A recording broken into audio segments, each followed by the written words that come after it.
اچھا، اس کے بعد حکیم اجمل خان کے بعد جو دہلی میں ایک اور ڈائناسٹی جس کو مجیدیہ فیملی کہا جاتا ہے، جس میں حکیم عبدالحمید صاحب ہے، جنہوں نے ایک جامعہ ہمدرد کا قیام دلی میں کیا اور وہاں سے باضابطہ طور پر ایک ڈگری اور باضابطہ طور پر وہاں سے ایک کورس کی شکل میں ایک یونانی کو فروغ دیا گیا۔ تب تک تو بس ایسے ہی سینہ بہ سینہ چلتا آ رہا تھا، لیکن پھر جب حکیم عبدالحمید صاحب نے اس پر جو جامعہ ہمدرد انہوں نے قائم کیا دلی میں، اور وہاں سے پھر ایک باضابطہ ایک کورس کی شکل میں یونانی میڈیسنز کو لایا گیا۔ کہا جاتا ہے کہ ایک اور فیملی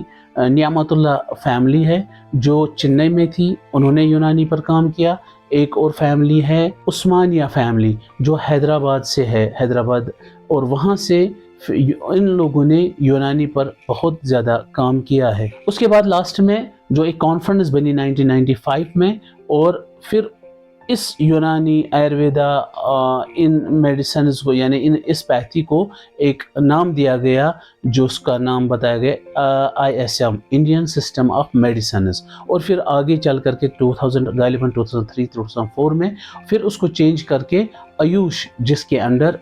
انڈر آیورویدا، یونانی، سدھا، یہ ہوموپیتھک، یہ سب ملا کر کے اس کا نام آیوش رکھا گیا ہے، اور آج کے ڈیٹ میں بھی آیوش کے نام سے، آیوش کے انڈر ہی سبھی یونانی، آیورویدا، سدھا، ہوموپیتھک کام کر رہے ہیں۔ اس وقت اگر ہم دیکھیں گے کہ یونانی جو ہے یا آیورویدا جو ہے کہاں کہاں پایا جاتا ہے، کہاں کہاں اس کی ٹریٹمنٹ، انڈیا اپنے برصغیر میں، پورے برصغیر میں اس کی مطلب ٹریٹمنٹ کیا جاتا ہے یونانی آیورویدا کا، اور بھوٹان میں ہے، یہاں بنگلہ دیش میں ہے، ہمارے پڑوس ممالک میں بھی ہو رہا ہے، ٹریٹمنٹ چل رہا ہے، اور USA امریکہ میں بھی اس پر ریسرچ، چونکہ وہاں پر جو ہے اس کا نام آیوش یا یہ چیز وہاں پر اس کا نام انہوں نے وہاں پر نیچرل میڈیسنز رکھا ہے اس پر، اور اسی طرح برطانیہ میں، برطانیہ میں بھی، اور گلف کنٹریز میں بھی اکثر جگہ، دبئی اور باقی جگہوں میں بھی بہت زیادہ ہمارے یونانی فزیشین جو ہے کام کر رہے ہیں اس وقت، اور ہزاروں لاکھوں لوگ اس یونانی میڈیسن سے فائدہ اٹھا رہے ہیں۔ اب رہا سوال کہ یہ جو یونانی میڈیسنز ہے یہ کام کیسے کرتا ہے۔ دیکھیے، پہلی بات یہ ہے کہ یونانی میڈیسن جو ہے اس کی جو بیس ہے وہ یہ ہے کہ یہ 4 خلطوں پر کام کرتے ہیں، یعنی 4 ہیومر پر کام کرتا ہے۔ اس میں صفرا، سودا، بلغم اینڈ دم، یعنی دم بلڈ ہے، صفرا ہے،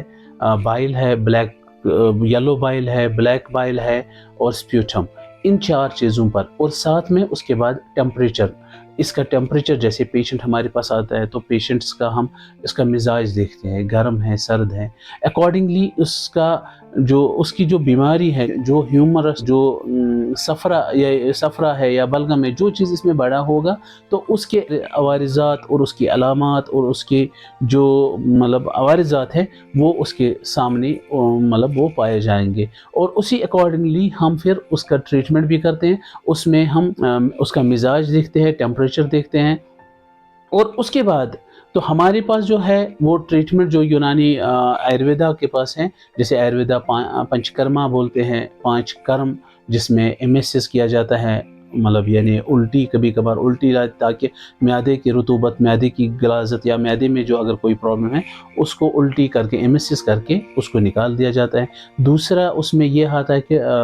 مطلب دست آور میڈیسنز، یعنی ایسی میڈیسنز، ایسی چیزیں دی جائے جس سے اس کو ڈہیریا ہو جائے، اور تاکہ آنتوں کی جو بیماریاں ہیں، انٹسٹائن میں جو کوئی پرابلم ہے اس کو صاف کیا جاتا ہے۔ اسی طرح ہم سویٹنگ کرتے ہیں، یعنی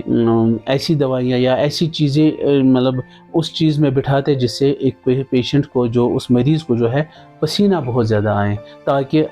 جو سکن میں یہ پورز ہیں وہاں سے وہ گندگی، وہ رطوبت وہ باہر نکل آ جائیں۔ اور اسی طرح ہم مطلب علاج بالغذا، علاج بالدوا، علاج بالضد، یعنی علاج بالغذا جیسے مثال کے طور پر کسی مریض کو چیسٹ کی پرابلم ہوتی ہے، چھاتی کی پرابلم ہے، بلغم ہے، تو اس کو ایسی غذائیاں، پہلے تو ہم کوشش کرتے ہیں کہ علاج بالغذا ہی کی جائے، یعنی اگر اس کو کسی چیز ہے، مثال کے طور پر اس نے دہی لی ہے، دودھ لیا ہے یا ٹھنڈی مشروبات چیز لیے ہیں، اس کو کہا جاتا ہے کہ آپ یہ چیزیں بند کر کے کچھ ایسی چیزیں جو گرم ہو، جیسے مطلب فرائی کر کے ہم اس کو آلو بتاتے کھانے کے، انڈا بولتے کھانے کے لیے، یا گوشت بولتے یا فش بولتے ہیں یہ کھانے کے لیے، تاکہ اندر کی جو رطوبت ہے، بلغم ہے، وہ خشک ہو جائے اور وہ صاف ہو جائے۔ اسی طرح اگر مثال کے طور پر کسی کو کوئی پیشنٹ ہے، کوئی مریض ہے، اس کو بائل کی شکایت ہوگی، اس کو بلروبین کی شکایت ہوئی، ہائپر بلروبینیمیا جس کو جوائنٹس کہا جاتا ہے، جس کو یرقان کہا جاتا ہے، تو اس میں ہم کوشش کرتے ہیں کہ اس مریض کو، ایسے مریض کو ہم ٹھنڈی رطوبات استعمال کر لیں، جیسے لیمبو کا پانی ہو، خربوزہ کھانے کو دے دے، یا تربوزہ کھانے کو دے دے، یا گلوکوز کا پانی پینے کو دے دے، تاکہ اس کے اندر جو بلروبین لیول زیادہ ہوئی ہو وہ کم ہو جائے۔ اسی طرح اگر کسی مریض کو معدے کی شکایت ہو، ایسی غذائیاں ہم کھلاتے ہیں مطلب معدے میں زیادہ دیر تک نہ رہے، بلکہ زیادہ جلدی ہضم ہو جائیں، اور معدے کو تقویت دینے والی غذائیاں، جیسے ہمارے پاس بادیان ہے، سونف جس کو بولا جاتا ہے، اسی طرح فروٹس میں ہے، پپایا ہے، امرود ہے، یہ چیزیں کھانے کو دیتے ہیں، تاکہ اس کی جو بیماری ہے غذاؤں سے ہی اس کا ازالہ ہو۔ جب ہمیں لگتا ہے کہ نہ خالی غذا پر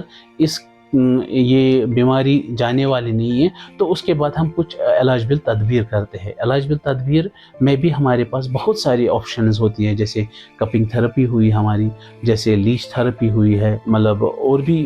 کچھ تھراپیز ہے، دلک ہے، تو وہ چیز کر کے ہم اس بیماری کو، جو اس بیماری کے لیے جو بہترین تھراپی ہوتی ہے، وہ چیز ہم استعمال کرتے ہیں۔ یا اسی طرح جیسے ہم نے کہا، اگر معدے کا مسئلہ ہو تو ایمیسس کرائیں گے، یعنی وومیٹنگ کرائیں گے، قبضی کا مسئلہ ہے، آنتوں کا مسئلہ ہے، تو ایسی دوائیاں، جو ایسی غذائیاں جس سے مطلب قبضی ٹوٹ جائے اور انسان واش روم اچھی طرح سے جائے، ڈہیریا ہو جائے، تاکہ اندر سے وہ یہ بیماریوں کا ازالہ ہو جائے۔ اسی طرح ہمارے پاس اس کے بعد جو آتا ہے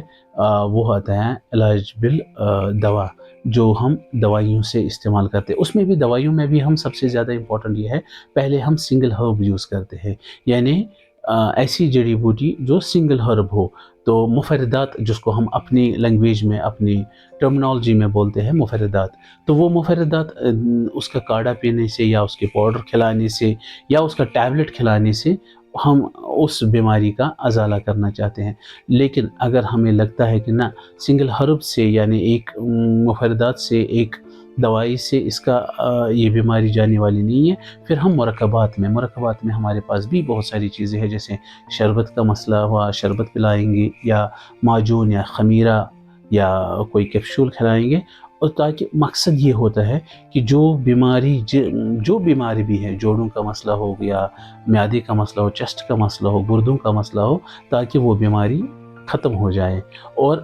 ہڈیوں کا مسئلہ، جیسے آرتھوپیڈک کی پرابلم ہے، آرتھوپیڈک میں سب سے امپورٹنٹ یہ ہے کہ اس کو ایکسرسائز بتایا جائیں۔ Exercise is the best way to get rid from the orthopaedic problems, تو اس میں سب سے امپورٹنٹ ایکسرسائز ہے، یا ساتھ میں ہم اس کو دلک کراتے ہیں، یعنی مساج کرتے ہیں۔ کچھ اس میں بھی کچھ ایسے ہربل آئل ایکسٹریکٹ ہوتے ہیں جس سے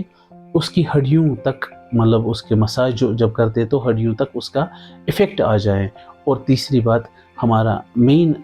ماٹو یہ رہتا ہے کہ ہڈیوں میں اگر کمزوری آ جائے، یا ہڈیوں میں مطلب ویکنس آ گئی ہو، تو اس کو ایسی دوائیاں، ایسی غذائیاں کھلائے جائیں تاکہ وہ ہڈیاں پھر مضبوط ہو جائے۔ دیکھیے یہاں پر فرق یہ ہے کہ جیسے ایلوپیتھ کے پاس جاتے ہیں، وہ کیلشیم کی گولیاں کھلاتے ہیں، اور وہ کیلشیم کی گولیاں ایسی ہوتی ہے جو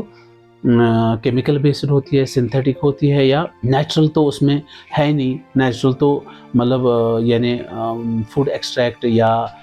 ہرب ایکسٹریکٹ، پلانٹ ایکسٹریکٹ تو ہوتا ہی نہیں ہے۔ تو اس میں ہمارا مین موٹیو یہ رہتا ہے کہ ہم اس کو ایسی ہربل ایکسٹریکٹ میڈیسنز کھلائیں جو ان کے ہڈیوں کو طاقت دے، جو ان کے ہڈیوں کو مضبوط کرے، جو ان کا گھٹنوں کا مسئلہ ہو، ان کا کمر کا مسئلہ ہو، ان کا جوڑوں کا مسئلہ ہو، ریہار کا مسئلہ ہو، یا جو بھی مسئلے ہیں، تو اس کو ایسی میڈیسنز کھلائیں تاکہ اس میں جو وہ کمزوری ہے، ویکنس ہو، اس کو وہ ٹھیک ہو جائے۔ اور ساتھ میں پھر کپنگ ہو، لیچ ہو، یا اور بھی ریجیمنٹل تھراپی جو مطلب اس وقت ڈاکٹر صاحبان جو اس میں مناسب سمجھتے ہیں وہ کر دیتے ہیں۔ اسی طرح ہمارا پھر آگے آ جاتا ہے کہ منزج اور مسل دوائیاں استعمال کرنا۔ منزج اور مسل سمپل سا فنڈا ہے کہ منزج اس دوائی کو ان دوائیوں کو بولتے ہیں جو بیماری کو پکائیں، یعنی جو اس چیز کو، یعنی جو ہیومرس یعنی جو ہمارا ہیومرس جو بھی مطلب اس میں زیادہ ہو اس کو یہ پکائیں، اور مسل دوائیاں جو اس کو باڈی سے خارج کریں۔ تو مقصد یہ ہوتا ہے کہ باڈی میں جس چیز کی زیادتی ہوئی ہے اس چیز کو باڈی سے باہر نکالیں، تاکہ باہر مطلب پھر وہ باڈی اپنی اعتدال پر آ جائے۔ اس کے بعد کچھ ایسی میڈیسنز دیے جاتے ہیں جو امیونو ماڈریٹر یا امیون بوسٹرز ہوتے ہیں، تاکہ ہمارا مقصد یہ ہوتا ہے باڈی کا ڈیفنس میکنزم جو ہے وہ مضبوط ہو، سٹرانگ ہو، سو دیٹ کہ باہر کا انفیکشن جو ہے اس کو اٹیک نہ کریں، مطلب باہر کی مطلب باڈی کی اندر امیون سسٹم جو ہے ایسی مضبوط ہو وہ اس کو پروٹیکٹ کرے۔ جیسے میں نے علاج کے دوران بتایا کہ ہمارے 3 سورسز ہوتے ہیں جس سے ہم پیشنٹس کو مطلب ٹریٹمنٹ کرتے ہیں۔ ایک تو ہم نے بتایا، ایک وہ ہمارا ہے علاج بالدوا، علاج بالغذا، علاج بالضد، علاج بالتدبیر، یہ تو ایک سائڈ ہوا۔ پھر ہمارے جو سورسز آف مطلب جو میڈیسنز ہیں وہ کیا ہے، وہ 3 ہیں۔ Number 1 plant, number 2 animal, number 3 minerals. اور سب سے ان تینوں میں سے بھی سب سے زیادہ جو یوز ہوتا ہے میڈیسنز وہ ہوتے ہیں میڈیسنل پلانٹ، جن کو ہم بولتے ہیں۔ پلانٹ سے ہی زیادہ ایکسٹریکٹس ہو کر کے وہ یوز ہوتے ہیں، اور اس کے بعد تھوڑے سے کچھ اینیمل پروڈکٹس بھی ہوتے ہیں اور کچھ منرلز بھی ہوتے ہیں۔ اچھا، یہ یونانی میڈیسن جو ہے سب سے زیادہ جو ہم بتائیں کہ سکسیسفل ریٹ ہے وہ سکن کی بیماری میں ہے۔ وہ سکن میں جو بھی ہے، جیسے سوریسز ہیں، ایکنی ویلگیرس ہے، یا ہیئر لاس ہے، یا پمپلز ہے، پگمنٹیشن ہے، یہ یا ہائپر پگمنٹیشن ہے، یا جتنی بھی سکن کی بیماریاں ہیں اس میں اس کے بہت اچھے ریزلٹس ہیں، سکسیسفل ریزلٹس ہیں اس کے۔ دوسرا آرتھوپیڈک پرابلمز ہیں، ہڈیوں کا مسئلہ۔ آپ دیکھیں پورے ورلڈ میں آپ دیکھیں کہ آرتھوپیڈک یعنی ہڈیوں کا مسئلہ جو ہے وہ آج تک کہاں پر حل ہوا ہے، لیکن اگر ہم دیکھیں یونانی میں 90% مطلب اس کے ریزلٹس اچھے آتے ہیں۔ آرتھوپیڈک، وہ گھٹنوں کا مسئلہ ہو، وہ کمر کا مسئلہ ہو، وہ جوڑوں کا مسئلہ، سروائکل اسپانڈلوسس کا مسئلہ ہو، جو بھی غرض جتنے بھی آرتھوپیڈک کی پرابلمز ہیں ان کو یونانی میں اس کا اچھا ٹریٹمنٹ ہے۔ اور ساتھ میں اور اسی طرح ہارٹ کی پرابلمز ہو، لیور کی پرابلم ہو، یہ ہیپیٹومیگلی ہو، یا فیٹی لیور کا مسئلہ ہو، فیٹی لیور ہو، اس میں بھی یونانی کے بہت اچھے ریزلٹس آتے ہیں۔ اس میں نیچرلی ہم پیشنٹس کو جس کو ہم اپنی لینگویج میں ہند بولتے ہیں اور یونانی میں یا اردو میں اس کو کاسنی بھی بولتے ہیں، پیشنٹس کو کھلاتے ہیں، اور فیٹی لیور مطلب الحمدللہ بہت حد تک ٹھیک ہوتا ہے۔ اسی طرح اگر گردوں کا مسئلہ ہو، کڈنی سٹون کا مسئلہ ہو، پروٹینیوریا کا مسئلہ ہو، یعنی یورین کے ساتھ پیشاب کے ساتھ پروٹین چل رہا ہو، یا اسی طرح CKD کا مسئلہ ہے، الحمدللہ بہت سارے مریض ہم نے دیکھے جن کو ڈائلیسس کا مسئلہ تھا، آج الحمدللہ وداؤٹ ڈائلیسس وہ اپنی نارمل لائف جی رہے ہیں۔ اسی طرح اب سر کی بیماریاں ہیں، جیسے مائیگرین کی پرابلم ہو، ہیڈ ایک ہے۔ مائیگرین میں نے مطلب پرسنلی بہت سارے پیشنٹس دیکھے ہیں جنہوں نے 5-5 سال تک مائیگرین کی دوائیاں کھاتے رہے، انگلش میڈیسنز، لیکن فرق نہیں ہوئی۔ بس جب تک دوائیاں کھا رہے ہیں تب تک ہے، یا تھوڑی سی دور ہو رہا ہے، لیکن الحمدللہ جب ہم یہاں پر اس کو علاج بالدوا، علاج بالغذا، علاج بالضد یا علاج بالتدبیر کرتے ہیں تو الحمدللہ یہ ان پروسیس سے نکال کر کے پیشنٹس اپنی نارمل لائف جیتے ہیں۔ اسی طرح اگر چیسٹ کی بیماریاں ہیں، ٹونسلز کی بیماریاں ہیں، جس میں سرجریز اکثر پھر ڈاکٹرز ریکمنڈ کرتے ہیں سرجریز، اور میں یہاں پر اس ویڈیو کے تھرو آپ تک یہ بات پہنچانا چاہتا ہوں کہ ٹونسلز خدا نہ خواستہ کتنا بھی ہو کبھی سرجریز نہ کریں، بلکہ کوشش کریں پہلے اس کو ہربل میڈیسنز دے دیں، کسی ہربل یونانی فزیشین کے پاس لیں، اور انشاءاللہ تعالیٰ آپ دیکھیں گے کہ ٹونسلز کا جو مسئلہ ہے وہ حل ہو جائے گا۔ اسی طرح اگر اللہ تعالیٰ بچائیں معدے کا مسئلہ ہو، دیکھیں معدے کا مسئلہ یہاں پر میں بتانا چاہتا ہوں کہ معدے کے جو پیشنٹس ہیں کتنے دنوں سے وہ پینٹاپروزول، ریپیپازول، جتنے بھی زول ہیں یہ کھاتے رہے ہیں، اور آج تک انہوں نے کبھی اس زول کو نہیں چھوڑا، لیکن میں یہاں پر انشاءاللہ تعالی اللہ کے فضل سے یہ کہنا چاہتا ہوں کہ ہمارے پاس ایسی میڈیسنز ہیں، ایسی دوائیاں ہیں جو آپ کچھ دیر تک کھائیں گے، اور آپ کا مقصد یہ ہے کہ آپ کا معدہ جو ہے، آپ کے اسٹامک کے سیلز جو ہے وہ خود کام کریں، آپ کے ہاضمت کا مسئلہ ہو، یعنی انوریکسیا ہو، بھوک نہیں لگتی ہو، یا کچھ بھی ہو، وہ انشاءاللہ تعالی دور ہو جائیں گے۔ سب سے بہترین یہاں پر میں اپنے دیکھنے والوں اور سننے والوں کو یہ بولنا چاہتا ہوں کہ سب سے بہترین جو ہے، جس کا بھی معدے کا مسئلہ ہے، سونف، جو ثابوت بادیان کے نام سے، مطلب بادیان جو ہم یہاں بولتے ہیں یا سونف بھی بولتے ہیں، اس کو دن میں چباتے رہیں۔ آپ نے دیکھا ہوگا، آپ کبھی ریسٹورنٹ میں جاتے ہوں، کبھی کسی ہوٹل میں جاتے ہوں، تو کھانے کے بعد آپ کو سونف کو دیا جاتا ہے۔ اس کا مقصد، اس کا بیک گراؤنڈ جو ہے کہ جو اپنی غذا کھائی، اس کے اوپر جو ہی آپ نے سونف لے لیا، چبا کر کے کھایا، تو وہ اس کو ہضم ہونے میں مدد دیتی ہے، اور پلس آپ کے اسٹامک کے سیلز کو بھی اسٹرانگ کر لیتا ہے۔ تو یہ میرے کہنے کا مطلب ہے کہ یونانی میں ان بیماریوں کے، اس کے بغیر بھی بہت ساری بیماریاں ہیں جن بیماریوں کا ازالہ یونانی میڈیسن سے کیا جاتا ہے۔ اور یہاں پر میں ایک بات اور ایڈ کرنا چاہتا ہوں، جیسے میں نے ویڈیو کے بیچ میں بھی کہا کہ یونانی بہت یا آیورویدا جو ہے، زمین پر جب سے انسان آئے ہوئے تب سے بیماری کا مطلب اور صحت کا یہ معاملہ آپس میں رہا ہے، اور تب سے ہی علاج بھی مطلب اس وقت کے لوگوں نے ویسے ہی علاج بھی کیا، اور علاج بھی کیا تھا وہ یہی اکثر دیکھا گیا ہے، ہسٹری میں دیکھا گیا ہے کہ وہ آیورویدا، یونانی، ہربل میڈیسنز، نیچرل میڈیسن، جو نام آپ دیں گے، ہے تو یہ ایک ہی چیز۔ تو ان چیزوں سے اپنا علاج کرتے رہیں۔ لیکن اب بیچ میں جب مطلب برٹش دور آ گیا، تو انہوں نے جو انٹروڈیوس کیا ایلوپیتھک میڈیسنز، تو تب سے پھر ایلوپیتھک میڈیسنز کا یہ رہا۔ ہم یہ نہیں کہتے ہیں کہ وہ مطلب اس چیز کا ہم ڈینائی نہیں کریں گے، انہوں نے بھی بہت کام کیا میڈیکل سائنس میں، انہوں نے بہت حد تک کام کیا، اسپیشلی سرجریز پر انہوں نے بہت محنت کی اور بہت آگے بڑھے ہیں۔ لیکن ہم کیوں وہاں تک پہنچے، سرجریز تک کیوں پہنچے ہم؟ اس سے بہتر ہے کہ پہلے ہی ویسی چیزیں استعمال کر لیں جو جیسے اللہ تبارک تعالیٰ نے انسان کو پیدا کیا، اس کی ضرورتیں اس نے اللہ تعالیٰ تبارک تعالیٰ نے اسی مٹی میں رکھے ہیں۔ آپ گولڈ کو دیکھیں تو مٹی میں ہے، آپ لوہے کو دیکھیں مٹی میں ہے، آپ جس چیز کو بھی، آپ کی غذائی ہیں، چاول، روٹی، آٹا، جتنی بھی چیزیں ہیں وہ آپ کو زمین سے نکلتی ہیں۔ جب اتنی چیزیں زمین سے نکلتی ہوں تو obviously ظاہر سی بات ہے کہ ہماری جو دوائیاں ہیں، ہماری جو علاج کے لیے ہم درکار جو چیزیں ہیں، وہ بھی مٹی میں ہی ہوگا۔ اس لیے کوشش کریں کہ پہلے ہم کبھی بھی کچھ خدا نخواستہ بیمار ہوئے تو پہلے تو علاج بالغذا سے ہی کر لیں اسٹارٹ،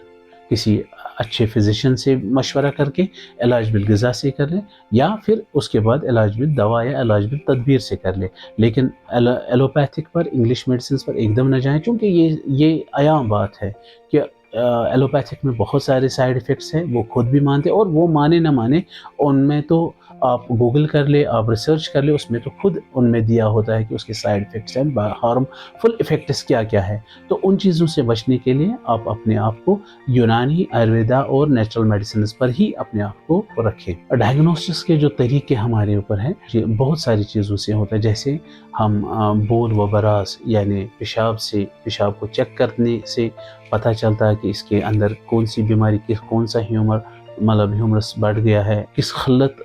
کی زیادتی ہوئی ہے، یا براز جس کو ہم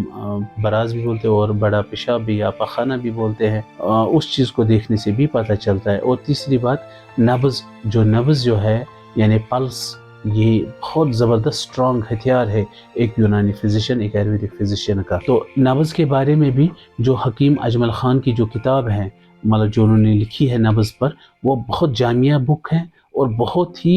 اس پر انہوں نے بہت ریسرچ کر کے وہ نبض کی پوری بک لکھی ہے۔ اور اس میں نبض میں بھی بہت سارے ٹائپس ہے، نبض منشاری ہے، جیسے نبض ذوالقرنین ہے، جیسے نبض وسطیٰ ہے، اور اسی طرح بہت سارے اور اسی طرح بہت ساری ٹائپس انہوں نے دیے ہیں. تو یہ سب چیزیں پتہ تب چلتے ہیں ایک یونانی فزیشین کو جب وہ پریکٹس میں ہوتے ہیں، جب وہ دن میں 10 پیشنٹس، 20 پیشنٹس، 50 پیشنٹس کا نبض دیکھتے ہیں اور یہاں سے اپنی اس نبض کی کتاب جو اس نے حکیم اجمل خان کی کتاب پڑھی ہے اس کو آپس میں ملاتے ہیں. تو آہستہ آہستہ یونانی فزیشین نبض پکڑ کر کے ہی بیماری کی تشخیص یعنی ڈائگنوسس کرتے ہیں. اور اس کے بعد آج ماڈرن سائنس کو لے کر کے جو آج ماڈرن ٹولز ہیں ہمارے پاس، جو الٹرا ساؤنڈز ہے، ڈیجیٹل ایکس رے ہے یا سی ٹی یا باقی چیز، ان کا بھی استعمال کر کے اور ایک فائنل ڈائگنوز پر انسان پہنچ پاتا ہے اور مریض کو بہترین علاج اس کو پرووائڈ کیا جاتا ہے. تو بہرحال یہ پورا جو ویڈیو تھا، یہ چونکہ آج 13 فروری ہے اور ورلڈ یونانی ڈے منایا جاتا ہے، تھوڑا سا جتنا بھی میرے پاس ایک تھوڑی سی چھوٹی سی نالج تھی تو میں نے چاہا کہ یہ آپ لوگوں تک شیئر کریں. اور حکیم اجمل خان صاحب جن کو مسیح الملک بھی کہا جاتا ہے، جنہوں نے بہت خدمت انجام دیا، چونکہ آج ان کا برتھ ڈے بھی ہے تو وہ بھی پورے انڈیا میں منایا جاتا ہے، اسپیشلی انڈیا میں منایا جاتا ہے. تو یہ چیز. اور تیسری بات یہ تھا کہ لوگوں تک یونانی اویئرنیس، آیورویدا اویئرنیس بھی لوگوں تک پہنچائے کہ ہم لوگ جو یونانی فزیشنز ہیں کس طرح سے بیماریوں پر قابو پا لیتے ہیں اور ہمارا جو طریقہ علاج ہے کس طریقے سے ہیں. تو اس میں دیکھنے والوں اور سننے والوں کو یہ کہنا چاہتا ہوں کہ اس میں الحمدللہ کوئی سائیڈ افیکٹ نہیں ہے. ہاں یہ ہے access of every thing is bad. اگر آپ نے چاول بھی زیادہ کھا لیا، آپ نے گوشت بھی زیادہ کھا لیا تو نیچرلی کچھ نہ کچھ گڑبڑ ہو ہی جاتا ہے. تو اس کا مطلب نہیں ہے کہ گوشت نئی پرابلم کی ہے، لیکن چونکہ گوشت کی زیادتی کی وجہ سے ہو سکتا ہے. اسی طرح یونانی میڈیسنز میں اگر کوئی تھوڑی سی سائڈ میں اس کو ازالہ کیا جاتا ہے، یعنی اس کو زائل کیا جاتا ہے. زائل مطلب اس کو ختم کیا جاتا ہے. اس کے کچھ پروسیس ہوتے ہیں، یعنی اس کو صاف کرنے کا، اس کا ازالہ زائل کیا جاتا ہے. جیسے مثال کے طور پر مرکری ہے، اگر ہم مرکری ایسے استعمال کر لیں، یہ جو ایک منرل ہے ایسے استعمال کر لیں تو اس کے سائیڈ افیکٹس بہت زیادہ ہیں. لیکن اس کو